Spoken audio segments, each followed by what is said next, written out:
యేసయ్య పరిశుద్ధమైన నామానికి స్తుతి స్తోత్రములు కలుగునుగాక. ఈ వాక్యం వింటున్న ప్రతి ఒక్కరికి కూడా మన ప్రభు అయిన యేసుక్రీస్తు పేరిట వందనాలు తెలియజేస్తున్నాను. ఇదేనో వాక్య ధ్యానం నిమిత్తము మార్కు సువార్త 1వ అధ్యాయం 35వ వాక్యాన్ని చదువుకున్నాం. ఆయన పెందలకడని లేచి ఇంకనూ చాలా చీకటి ఉండగానే బయలుదేరి అరణ్య ప్రదేశంకు వెళ్ళి అక్కడ ప్రార్థన చేయుచుండెను. దేవునికి స్తోత్రాలు కలుగునుగాక. ప్రియమైనటువంటి దేవుని బిడ్డలారా, దేవుని కృపను బట్టి 2023వ సంవత్సరంలో యేసుక్రీస్తు ప్రభు వారు చేసిన ప్రార్థనలను, ఆయన చెప్పిన ప్రార్థనల గురించి ధ్యానం చేసుకుంటూ వస్తూ ఉన్నా. మరి సంవత్సరం ముగింపులోనికి వచ్చా. ఇంకా 1-2 వర్తమానాలతోటి ఈ యొక్క అంశాల ధ్యానాన్ని మనం ముగించుకొని నూతన సంవత్సరంలో ప్రభు అనుగ్రహించే నూతన అంశాలతోటి మనందరం దేవుని సన్నిధిలో ఆత్మీయంగా బలపడదాం. దేవునికే మహిమ కలుగునుగాక. ఈ చదువుకున్నటువంటి వాక్యంలో యేసుక్రీస్తు ప్రభు చేసిన ఒక ప్రార్థన అనుభవాన్ని గురించి ఇక్కడ వ్రాయబడి ఉంది. మరి ఆయన ప్రార్థనా జీవితంలో నుండి మనందరం ఎన్నో విషయాలు నేర్చుకుంటూ వచ్చా. మరి దేవుని కృప వలన నూతన సంవత్సరానికి ప్రవేశించబోతున్న మనందరం ప్రభు వారు చేసిన ప్రార్థనలు, ప్రభు చెప్పిన ప్రార్థనలను మనం నేర్చుకుందాం. వచ్చే సంవత్సరం అదే రీతిగా మనం ప్రార్థన చేస్తూ మనం ప్రభువులో బలపడదాం. దేవుని యొక్క బిడ్డలారా, యేసుక్రీస్తు ప్రభువుకున్నటువంటి ఒక శ్రేష్టమైనటువంటి లక్షణం ఏంటంటే, ఆయనలో ఉన్నటువంటి శ్రేష్టమైన గుణగణం ఏంటంటే, యేసయ్య ప్రతిదినం కూడా పెందలకడి లేచి వేకువనే తండ్రి యొక్క పాద సన్నిధికి చేరి తండ్రిని ప్రార్థించేవాళ్ళు, తండ్రిని స్తుతించేవాళ్ళు. మనం బైబిల్లో చూసినట్లయితే ఈ మార్కు సువార్త 1వ అధ్యాయంలో ఈ మాట రాయబడింది. అంత మాత్రాన ప్రభువు ఆ ఒక్క దినమే వేకువని లేచి ప్రార్థన చేశారా అని మనం అనుకుంటే అది చాలా తప్పైన విషయం. ఎందుకంటే యేసుక్రీస్తు ప్రభు వారి ప్రార్థనా జీవితాన్ని గురించి అక్కడొక విషయం రాయబడింది. అయితే ఆ ఒక్క మాటే మనం జాగ్రత్తగా ధ్యానం చేస్తే అలాంటి అనుభవం ఆయన జీవితకాలం కలిగి ఉన్నారండి. ఆయన 33.5 సంవత్సరాలు ఈ లోకంలో బ్రతికారు. ఆ సంవత్సరాలన్నీ కూడా ఇలాంటి ప్రార్థన అనుభవాన్ని కలిగి ఉన్నారు. కనుక ప్రియమైన దేవుని బిడ్డలారా, యేసుక్రీస్తు ప్రభు వారు ప్రతి ఉదయకాలం వేకువనే లేచి ప్రార్థించే అనుభవం కలిగి ఉన్నారు. కనుక యేసు ప్రభుని వెంబడించే నీవు నేను కూడా ఆయన అడుగుజాడల్లో నడిచి మనం కూడా ఉదయకాలం వేకువనే దేవుని పాదాల దగ్గరికి చేరి ఆయన ప్రార్థించడం, ఆయన స్తుతించడం మనకెంతైనా ఆశీర్వాదకరం. ఇక్కడ మనం గమనించినట్లయితే ఉదయకాలం పెందలకడ లేవటం మన జీవితాలకు ఆశీర్వాదం అండి.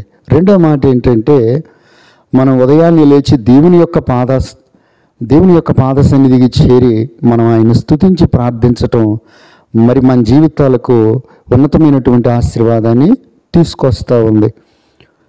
కనుక నీవు నేను కూడా యేసుక్రీస్తు ప్రభు వలె పెందలకడ లేచి ప్రార్థన చేసుకునేటువంటి అనుభవంలోనికి రావాలి. ఈరోజు చాలామంది జీవితాలను చూస్తే ఆత్మీయులే కావచ్చు, లేకపోతే లోకంలో ఉన్న మనుషులు కావచ్చు, ఎందుకో పెందలకడ లేగవట్లేదండి.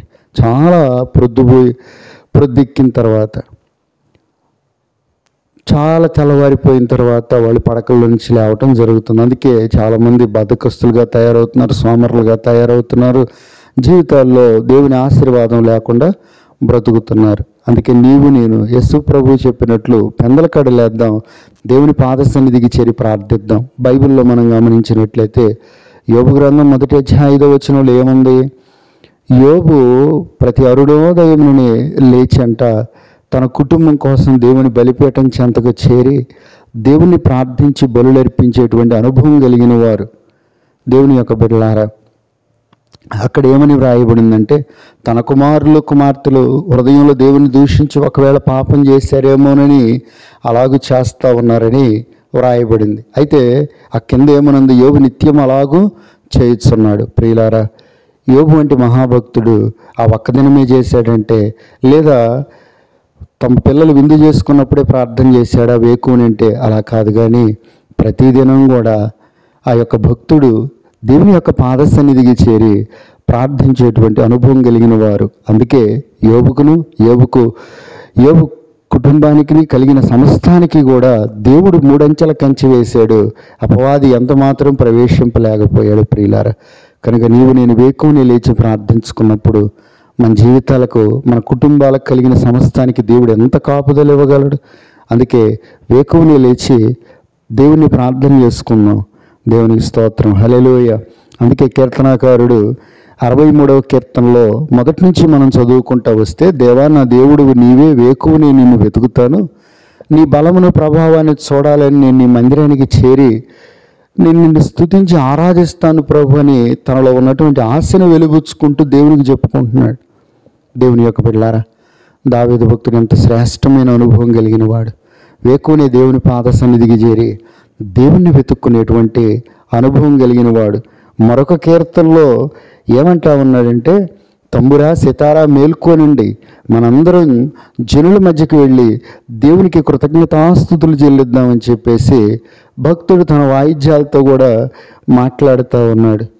తాను లేవటమే కాదు, తన వాయిద్యాలను సైతం మేల్కొల్పి దేవుణ్ణి ఆరాధిస్తూ ఉన్నట్లు మనం చూస్తూ ఉన్నాం. దేవునికి స్తోత్రం, హల్లెలూయా.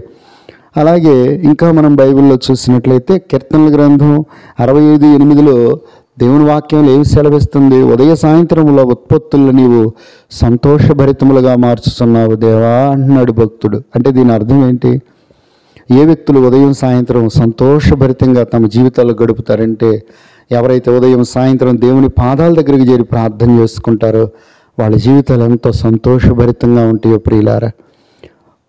దేవుని యొక్క సంఘమా, విలాప వాక్యాలు 2:18-19 వాక్యాల్లో ఏమని రాయబడిందంటే, సియోని కుమారి ప్రాకారమా మేల్కో, కన్నీళ్లు విడువు, నీవు రేయి మొదటి జాములు లేచి నీ బిడ్డల నిమిత్తం నువ్వు మొరపెట్టు. ఎందుకంటే మరణం ఆవరిస్తుంది. నీ బిడ్డలు నశించిపోకుండా కాపాడబడాలంటే నీవు పెందల కడ లేచి నీ బిడ్డల విషయమై చేతులెత్తి ప్రార్థన చేయమని చెప్పేసి, కన్నీరు గారవమని చెప్పేసి అక్కడ ఇర్మియా భక్తుడు దేవుని యొక్క ప్రజలను హెచ్చరిస్తున్నాడు. కనుక దేవుని యొక్క బిడ్డలారా, మన పిల్లల కోసం, మన కుటుంబాల కోసం కూడా మన ఉదయంని లేచి దేవుని సన్నిధిలో ప్రార్థించటం మనకెంత ఆశీర్వాదకరమై ఉన్నది. వేకువనే లేచి మనం దేవుని సన్నిధికి చేరినప్పుడు దేవుని ద్వారా మనకి ఏ మేలులు కలుగుతాయి అక్కడ వ్రాయబడ్డాయి. మోషే భక్తుడు అంటాడు, ఉదయమున నీ కృపచేత మమ్మల్ని తృప్తిపరచ తండ్రి అని అడుగుతున్నాడు. అంటే దీని అర్థం ఏంటి? ఉదయాన్నే మనం దేవుని సన్నిధికి చేరి ప్రార్థించినప్పుడు దేవుని యొక్క కృప అనేది మనకు దొరుకుతుంది ప్రియులారా. అలాగే ఇంకొక చోట ఏమని ప్రార్థన చేస్తూ ఉన్నాడు భక్తుడు అంటే, ప్రభా ఉదయమున నీ ముఖ కాంతిని మా మీద ప్రకాశింపజేయి ప్రభు అని అడుగుతున్నాడు. ప్రియులారా, మనం దేవుని సన్నిధికి చేరినప్పుడు ఉదయాన్నే దేవుని కృప దొరికిద్ది. అంత మాత్రమే కాదు, కానీ దేవుని యొక్క ముఖ కాంతి మన మీద ప్రకాశించి మన జీవితాలు వెలుగుమయంగా మార్చబడితే. మరొక చోట ఏమని వ్రాయబడిందంటే, ఉదయమున నీ కృపా వార్తను మాకు వినిపించు ప్రభు అని భక్తుడు అడుగుతున్నాడు. దేవుని బిడ్డలారా, దేవుని సన్నిధికి చేరినప్పుడు ఉదయాన్నే దేవుని కృపావార్త మనకు వినబడుతుంది. కనుక ప్రియమైన దేవుని బిడ్డలారా, మనం ఉదయాన్నే దేవుని సన్నిధికి చేరినప్పుడు దేవుని సన్నిధిలో ఆయన ద్వారా ఎంత ఆశీర్వాదం, ఎన్ని అనుభవాలు, మన ఆత్మీయ జీవితాలు ఎంతగా కాపాడబడతాయి. అందుకే మన పితరులైనటువంటి భక్తులు కూడా కొన్ని మాటలు ఈ వేకువ ప్రార్థన గురించి తెలియజేశారు. మార్టిన్ లూథరన్ గారు తన జీవితంలో ఉన్నటువంటి ఉదయకాల ప్రార్థన అనుభవం చెప్తారు. నేను ప్రతి ఉదయాన్నే లేచి ఎక్కువ సమయం దేవుని సన్నిధిలో ప్రార్థన చేసుకోకపోతే ఆ దినం నేను ఓడిపోతాను. నేను ప్రార్థన చేస్తే దేవుడు నాకు అన్ని విషయాల్లో జయమిస్తాడని చెప్పేసి చెప్తా ఉన్నాడు. జాన్ వెస్లీ అయ్యగారు ఏమంటారు? నేను ఉదయాన్నే పెందల కళ్ళు లేచి 4 నుంచే ప్రార్థన చేయటం ప్రారంభిస్తున్నాను. కానీ నా వృద్ధాప్యం వచ్చేసరికి నేను ఎందుకో పెందల కళ్ళు లేచి ప్రార్థన చేసుకోలేకపోయాను. నా సమయం కాస్తంత తగ్గించుకున్నానని చెప్తా ఉన్నాడు. ప్రియులారా, వాళ్ళ జీవితకాలంలో వాళ్ళ అనుభవాలు ఏంటో తెలుసా? వాళ్ళు ఉదయకాలమే లేచి దేవుని పాదాల దగ్గరికి చేరి ప్రార్థించిన అనుభవాలు. భక్త సింగయ్య గారు మనందరికీ తెలిసిన దైవజనుడు. ఆయన ఎంతగా ఉదయకాలం ప్రార్థన చేసేవాళ్ళు. ఆయన ఎప్పుడు చేసిన ప్రార్థనలో కనపడేవాళ్ళు. అందుకే ఆయన్ని ప్రార్థనాపరుడైనటువంటి భక్త సింగారని అంటా ఉన్నారు. కనుక ఈరోజు దేవుని వెంబడించేటువంటి మనందరం కూడా వేకువనే లేచి దేవుణ్ణి ప్రార్థించడం మన జీవితాలకి ఎంతగా దీవెనకరంగా మార్చబడుతుందో దేవునికి స్తోత్రం. హల్లెలూయ. అలాగే ప్రియులారా, కొంతమంది జీవితాల్లో మనం గమనించినట్లయితే వాళ్ళు వేకువనే లేచి ఏం చేస్తూ ఉన్నారని మనం చూసినట్లయితే కీర్తనల గ్రంథం 127:2 చూసినట్లయితే అక్కడ అన్యుల గురించి రాయబడింది. వాళ్ళంట వేకువనే లేచి చాలా రాత్రి అయిన తర్వాత పండుకొనొచ్చు కష్టార్జితమైన ఆహారం తింటా ఉన్నారంట. యేసయ్య అంటారు అది వ్యర్థమే. ఎందుకని? వాళ్ళు వేకువనే లేచి లోక సంబంధమైన వాటిని, నశించిపోయే వాటిని, అల్పమైన వాటిని, భూ సంబంధమైన వాటిని వెతుకుతూ ఉన్నారు. దీనివల్ల వాటి కొరకు కష్టపడుతున్నారు, కష్టార్జితమైన ఆహారం తిని పడుకుంటున్నారు. యేసయ్య అంటారు అదంతా వ్యర్థమే. ఎందుకని? వాళ్ళు దేవుణ్ణి వెతకట్లా, పరలోకాన్ని వెతుక్కోవట్లేదు. పెందలకాడి లేస్తున్నారు కానీ ప్రభువుని వెతకట్లేదు. ప్రియులారా, ఈరోజు ఈ వాక్యం వింటున్న నీవు నేను పెందలకాడ లేస్తూ ఉన్నాం, మరి దేవుణ్ణి వెతుకుతున్నావా? దేవుని పాదాలు పట్టుకుంటున్నావు ఉదయం లేవగానే? ఒకసారి ఆలోచన చేద్దాం. అలాగ నువ్వు చేయకుండా నువ్వేం చేసినా దేవుడు అంటారు అది వ్యర్థమే. అలాగే సామెతల గ్రంథంలో 27:14 ఏముంది? కొంతమంది అంట వేకువనే లేచి గొప్ప శబ్దంతో తమ స్నేహితుల్ని దీవిస్తారంట. దేవుడు అంటాడు అది వాళ్ళకి ఎంతో నాశనం, శాపం అని చెప్పేసి అంటా ఉన్నాడు. ప్రియులారా, ఉదయాన్నే లేచి ఈరోజు ఎంతోమంది ఫోనుల్లో కావచ్చు, మరొక వాటి ద్వారా కావచ్చు, తమ స్నేహితులకు, బంధువులకు ఉదయకాలమే శుభాకాంక్షలు తెలియజేస్తున్నారు. దేవుడు అంటాడు అది వానికి శాపంగా, నాశనంగా ఎంచబడుతుంది అని చెప్పేసి చెప్తా ఉన్నాడు. అంటే దీని అర్థం ఏంటి? ఉదయం లేచి దేవుని యొక్క బెడ్లో ఇతరులకు అలాగని చెప్పటం కాదు, కానీ వాళ్ళ నిమిత్తం దేవుని సన్నిధిలో ప్రార్థించటం వాళ్ళ జీవితాలకు ఆశీర్వాదకరంగా ఉంటుంది. ఈరోజు దేవుని వాక్యం ఉంటున్నటువంటి నీవు ఉదయాన్ని దేవుని యొక్క వాక్యం కొరకు వెతుకు, దేవుని సన్నిధిని వెతుకు. అంతేగాని ఎవరు నాకు శుభాకాంక్షలు తెలియజేశారు, ఎవరు నాకు ఫోన్లో ఏమి పెట్టారు అని చెప్పేసి ఫోన్ను వెతుక్కోవటం కాదు, అది మనకి శాపంగా ఎంచబడదు ప్రియులారా. అలాగే బైబిల్లో మనం చూసినట్లయితే మీకా గ్రంథం 2:1 ఏమనుందంటే కొంతమంది అంట దుష్టులైన మనుషులు, భక్తిహీనులైన మనుషులంట రాత్రిపూట మంచాల మీద పడుకొని దుష్ట యోచనలు యోచిస్తారు. వారు ఉదయాన్నే లేచి అంట వాళ్ళు ఆ దుష్ట యోచనలు కొనసాగిస్తారు. ఏంటి? ఇతరుల ఎండ్లను మింగటం, ఇతరుల బలాన్ని మింగటం, ఇతరుల జీవితాలను నాశనం చేసి వీళ్ళు అభివృద్ధి పొందాలని చెప్పేసి అనుకుంటారు. అయితే బైబిల్లో అట్టి వారికి శ్రమ అంటే ఉదయాన్నే లేచి పాపపు కార్యాలు చేసే వాళ్ళకి ఏముంటుంది? శ్రమ. అలాగే 101 కీర్తనలో ఏముంది? ఉదయాన్నేనంట పాపులందరినీ దేవుడు నశింపజేస్తాడంట. ప్రియమైన దేవుని బిడ్డలారా, ఉదయకాలం లేచి నీవు నేను ఏం చేస్తాను? సామెతల గ్రంథం 23:35 ఏమని వ్రాయబడిందంటే తాగుబోతు వ్యక్తులంట రాత్రి అంతా తాగుతారంట. వాళ్ళు పడుకునేటప్పుడు అనుకుంటారు ఎప్పుడు తెల్లవారుతుందా, మరలా ఎప్పుడు మేము మధ్యాహ్నం వెతుకుదామని చెప్పేసి వాళ్ళు ఆలోచన చేసుకొని ఉదయం లెగవగానే మధ్యాహ్నం వెతుకుతూ ఉన్నారంట. ఈరోజు దేవుని యొక్క బిడ్డ, దేవుని సన్నిధిలో ఈ వాక్యం ఉంటున్నటువంటి నీవు నేను ఉదయాన్నే లేచి దేన్ని వెతుకుతున్నాం? ఇక్కడ 2 ప్రశ్నలు వేసి నేను ముగిస్తాను. ఏంటంటే దేవుని యొక్క బిడ్డలో అయినటువంటి మనందరూ వేకువనే లేచినటువంటి అనుభవం కలిగి ఉన్నామా? ఎప్పుడైతే రాత్రి పెందలకాడ పడుకోగలుగుతామో అప్పుడు ఉదయాన్నే వేకువని లేచే అనుభవం ఉంటుంది.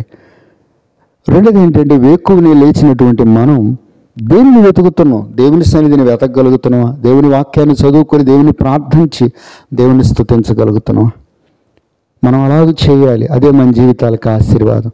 లోకంలో ఉన్నటువంటి మనుషులు, ప్రభువుని ఎరగినటువంటి మనుషులు పెందలకాళ్ళు లేచంట ఏవేవో వెతుక్కొని వాళ్ళ జీవితాల్లో ఎంత నష్టపోతూ ఉన్నారు. ఈరోజు దేవుని వాక్యాన్ని వింటున్నటువంటి మనం, యేసుక్రీస్తు ప్రభుని ఎరిగి విశ్వసించి రక్షణ పొందినటువంటి మనం ఉదయాన్నే లేచి ప్రార్థన చేసుకుందాం ప్రియులారా.